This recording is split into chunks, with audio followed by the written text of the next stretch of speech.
اس کے منہ میں پانی اور شہد ٹپکاتے رہے۔ اس دوران اسحاق ترک بڑبڑاتا رہا۔ اس پر غشی طاری تھی۔ غشی اور نیند میں ذہن لاشعور بیدار ہوتا ہے۔ جاسوس کو یہ خاص طور پر بتایا جاتا تھا کہ وہ دشمن کے علاقے میں بے ہوش ہونے سے بچیں۔ بے ہوشی میں انسان کی زبان سے بعض اوقات سینے کے راز نکل آتے ہیں۔ اسحاق کو صحرا نے بے بس اور بے ہوش کر دیا تھا، ورنہ اس میں حیران کن قوت برداشت اور قوت مدافعت تھی۔ اگر بے ہوشی میں اس کی زبان بند رہتی تو اس کا اصل روپ بے نقاب نہ ہوتا۔ اسحاق ہوش میں آیا تو اس قدر ذہین اور چالاک ہوتے ہوئے بھی ایک لڑکی کے جال میں آ گیا۔ یہ لڑکی کی استادی تھی اور وہ تربیت یافتہ اور حسین بھی تھی۔ اس کی زبان پر یقین کرتے ہوئے وہ اسے مسلمان سمجھ بیٹھا۔ لڑکی نے باہر جا کر اپنے ساتھیوں کو بتایا کہ اس کا شک صحیح نکلا ہے اور یہ خوبرو شخص سلطان ایوبی کا جاسوس ہے۔ گروہ کے سربراہ نے کہا، موٹا شکار ہے، اب اس سے یہ معلوم کرنا ہے کہ وہ کیا راز اپنے ساتھ لے جا رہا ہے اور یہ راز کہاں سے لایا ہے۔ ایک اور آدمی نے کہا، اگر اس نے یہ بتا دیا کہ وہ راز کہاں سے لایا ہے تو اس سے یہ بھی پوچھیں گے کہ وہاں اس کے ساتھی کون کون ہے۔ سربراہ نے کہا، لیکن اس پر یہ ظاہر نہ ہونے پائے کہ ہم کون ہیں۔ میں صلاح الدین ایوبی کے جاسوسوں کو اچھی طرح جانتا ہوں۔ موت قبول کر لیتے ہیں پر کوئی راز نہیں دیتے۔ خاصی استادی سے بات کرنی ہوگی۔ لڑکی نے معنی خیز مسکراہٹ سے کہا، میں ان مسلمانوں کو زیادہ اچھی طرح جانتی ہوں۔ راز تو راز یہ اپنے خنجر سے اپنا دل نکال کر میرے قدموں میں رکھ دے گا۔ ایک اور صلیبی نے کہا، تم ان مسلمانوں کو جانتی ہو جن پر حکمرانی اور دولت کا نشہ سوار ہوتا ہے۔ تمہارا پالا کبھی کسی غریب مسلمان اور سپاہی سے نہیں پڑا۔ وہ مسلمان دولت اور رتبے کے شیدائی ہوتے ہیں جنہیں تم گمراہ کر لیتی ہو۔ جن مسلمانوں کے پاس دولت کی بجائے ایمان ہے، کبھی ان کے قریب جا کر دیکھنا۔ ان کے پاس ایک اور صلیبی لڑکی بیٹھی تھی جس نے ابھی تک کچھ بھی نہیں کہا تھا۔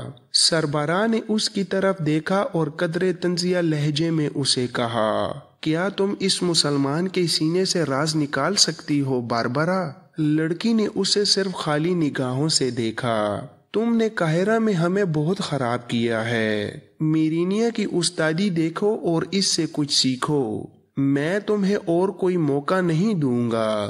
ذرا میرینیا کی عقل پر غور کرو۔ ہم سب اس آدمی کو بھٹکا ہوا کوئی مسافر اور بیکار آدمی سمجھتے تھے، لیکن اس نے اسے پہچان لیا کہ یہ موٹا شکار ہو سکتا ہے۔ میں تمہیں اسی لیے مصر سے نکال کر لے جا رہا ہوں کہ تم صلیب کو فائدہ پہنچانے کی بجائے نقصان پہنچاتی ہو۔ ایک اور صلیبی نے کہا، تمہارا انجام بہت برا ہوگا۔ تمہیں اس پیشے سے محروم کر دیا جائے گا جس میں تمہیں شہزادیوں کی طرح رکھا جاتا ہے۔ اس سے نکال دیا گیا تو کسی کی دشتہ بن کر رہنے یا عصمت فروشی کے سوا تمہارا کوئی ٹھکانہ نہیں ہوگا۔ دوسری لڑکی جس کا نام میرینیا تھا اس کی نفرت میں بولی، اوہو، یہ تو ہے ہی اس قابل۔ باربرا نے میرینیا کی طرف قہر بری نظروں سے دیکھا اور اس کے چہرے کا رنگ غصے سے لال ہو گیا، لیکن خاموش رہی۔ وہ بھی میرینیا کی طرح خوبصورت تھی، لیکن جب مصر گئی تھی تو اس کی استادی مان پڑ گئی تھی۔ اس کی وجہ یہ تھی کہ ان کا سربراہ بھی مصر میں تھا اور زمین دوز کارروائیاں کر رہا تھا۔ یہ لوگ کسی جگہ آپس میں ملا کرتے تھے۔ سربراہ رتبے والا انسان تھا اور خوبرو بھی تھا۔ وہ باربرا کو پسند کرتا تھا اور اس نے باربرا کے ساتھ شادی کرنے کا وعدہ بھی کر رکھا تھا۔ سربراہ جس جاسوس کی سفارش کر دے تو اسے ترقی اور انعام دلا دیا کرتا تھا۔ باربرا بہت خوش تھی، مگر میرینیا نے سربراہ پر اپنا جادو چلا لیا تھا۔ اس لڑکی نے اپنی فنکاری سے سربراہ کو باربرا کے خلاف بدظن کر دیا۔ اور اس کے ساتھ محبت کا کھیل کھیلنے لگی، اس لیے باربرا بجھ کے رہ گئی تھی۔ جاسوسی اور تخریب کاری سے اس کی طبیعت اچاٹ ہو گئی۔ ایسے موقع بھی آئے کہ وہ شک میں پکڑی جانے لگی تھی لیکن بچ گئی۔ اسے سلطان ایوبی کے فوج کے کسی بڑے اہم حاکم کے ساتھ لگایا گیا تھا، لیکن وہ مطلوبہ کام نہ کر سکی۔ سربراہ کو معلوم ہو گیا کہ اس کے دل میں میرینیا کے خلاف رقابت پیدا ہو گئی ہے، تو اس نے بہتر سمجھا کہ پورے گروہ کو واپس لے جائے اور اس کی جگہ نیا گروہ بھیجا جائے۔ حقیقت بھی یہی تھی کہ باربرا میرینیا سے جلنے لگی تھی اور سربراہ اس کا دشمن بن گیا تھا۔ میرینیا اس کے ساتھ طنز اور نفرت سے بات کرتی تھی، اس وجہ سے اسے اپنا انجام نظر آ رہا تھا۔ اب میرینیا نے اسے کہا کہ یہ تو ہے ہی اسی قابل، تو اس کے اندر انتقام کی آگ بھڑک اٹھی۔ میرینیا نے کہا، اس آدمی کے سینے سے صرف میں راز نکال سکتی ہوں، یہ باربرا کے بس کا روگ نہیں۔ باربرا غصے سے اٹھی اور اپنے خیمے میں چلی گئی۔ سربراہ نے کہا، یہ آدمی رات کو کہیں بھاگ کے نہیں جا سکتا، ابھی اس کے پاس بھاگنے کی کوئی وجہ بھی نہیں، پھر بھی احتیاط لازمی ہے، اسے بے ہوش کر دینا چاہیے۔ تھوڑی دیر بعد میرینیا اس خیمے میں داخل ہوئی جس میں اسحاق ترک سویا ہوا تھا۔ دیا جل رہا تھا۔ میرینیا کے ہاتھ میں ایک رومال تھا جو بے ہوش کرنے والی دوائی میں بھیگا ہوا تھا۔ وہ دبے پاؤں اسحاق کے پاس گئی، بیٹھی اور رومال اسحاق کی ناک پر رکھ دیا۔ کچھ دیر بعد رومال ہٹایا اور باہر نکل گئی۔ اپنے ساتھیوں کے پاس جا کر کہنے لگی، کل سورج نکلنے کے بعد ذرا سا ہوش میں آئے گا۔ سربراہ نے کہا، اطمینان سے سو جاؤ، کل ہم صلاح الدین ایوبی کے اس جاسوس کو اس کی خواہش کے مطابق گھوڑا ضرور دیں گے، لیکن وہ اس گھوڑے پر قاہرہ نہیں بیروت جائے گا، یہ ہمارا ہمسفر ہوگا۔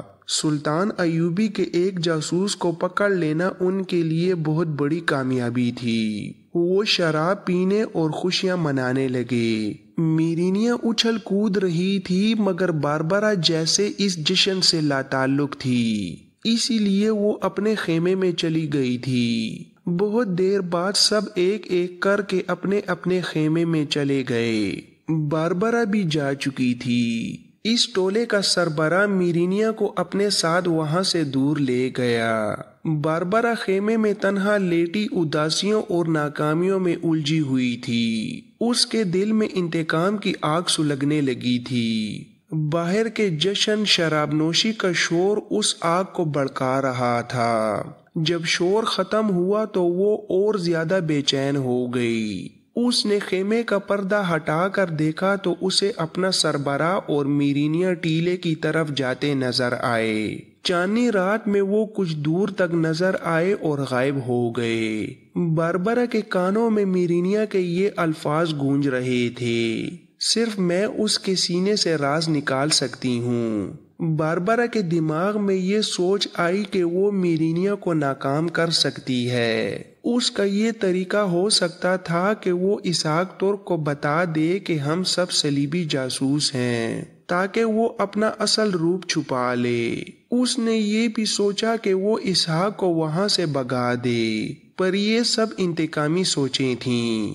وہ سب کے سو جانے کا انتظار کرتی رہی۔ اسے نیند آ رہی تھی۔ اس کے خیمے کا پردہ اٹھا۔ اسے معلوم تھا کہ یہ کون ہے۔ اسے سرگوشی سنائی دی، باربرا۔ باربرا نے غم و غصے سے کانپتی ہوئی آواز میں کہا، چلے جاؤ مارٹن، چلے جاؤ یہاں سے۔ مارٹن جانے کی بجائے خیمے کے اندر آ گیا اور باربرا کے پاس بیٹھ کر بولا، تمہیں آخر ہو کیا گیا ہے؟ کیا تم یہ سمجھتی ہو کہ ہمارا یہ لیڈر میرینیا کے ساتھ دل سے محبت کرتا ہے؟ اور کیا وہ تمہیں دل سے چاہتا رہا ہے؟ یہ سب بدماشی ہے باربرا۔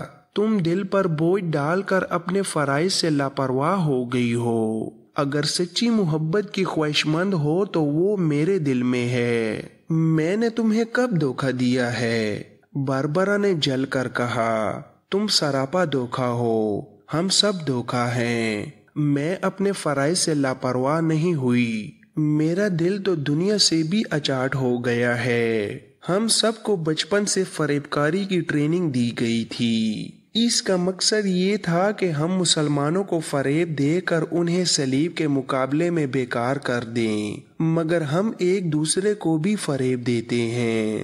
ہم صلیب کو گلے میں لٹکا کر بدکاری کرتے تھے، ایک دوسرے کو دھوکے دیتے ہیں۔ مسلمان ہم سے زیادہ عقل مند ہیں کہ وہ جاسوسی اور تخریب کاری کے لیے اپنی لڑکیوں کو استعمال نہیں کرتے۔ ہمارے لیڈر نے پہلے مجھے محبت کا جھانسا دیا۔ میرینیا چونکہ زیادہ ہوشیار ہے، اس لیے اس نے لیڈر پر قبضہ کر لیا۔ تم نے مجھ پر قبضہ کرنے کی کوشش کی اور نتیجہ یہ نکلا کہ ہمارا سارا گروہ بیکار واپس جا رہا ہے۔ اگر تمہارے ساتھ ہم 2 لڑکیاں نہ ہوتیں تو تم مرد اپنا کام خوش اسلوبی سے کرتے۔ عورت کا وجود مردوں کے درمیان دشمنی پیدا کرتا ہے، اسی لیے تو ہم مسلمانوں کے درمیان اپنی تربیت یافتہ عورتوں کو چھوڑ دیتے ہیں۔ ان کے درمیان دشمنی پیدا کرنا ہی ہمارا مقصد ہے۔ ہم یہ اس لیے کرتے ہیں کہ اسلام کو زوال آئے اور صلیب کی حکمرانی قائم ہو۔ اس نے جھنجھلا کر باربرا کو اپنی طرف گھسیٹ کر کہا، اتنی پیاری رات کو ایسی خشک باتوں سے بے مزہ نہ کرو باربرا، میرا دل ٹوٹ چکا ہے۔ آؤ باہر چلے، دیکھو چاندنی کتنی حسین ہے۔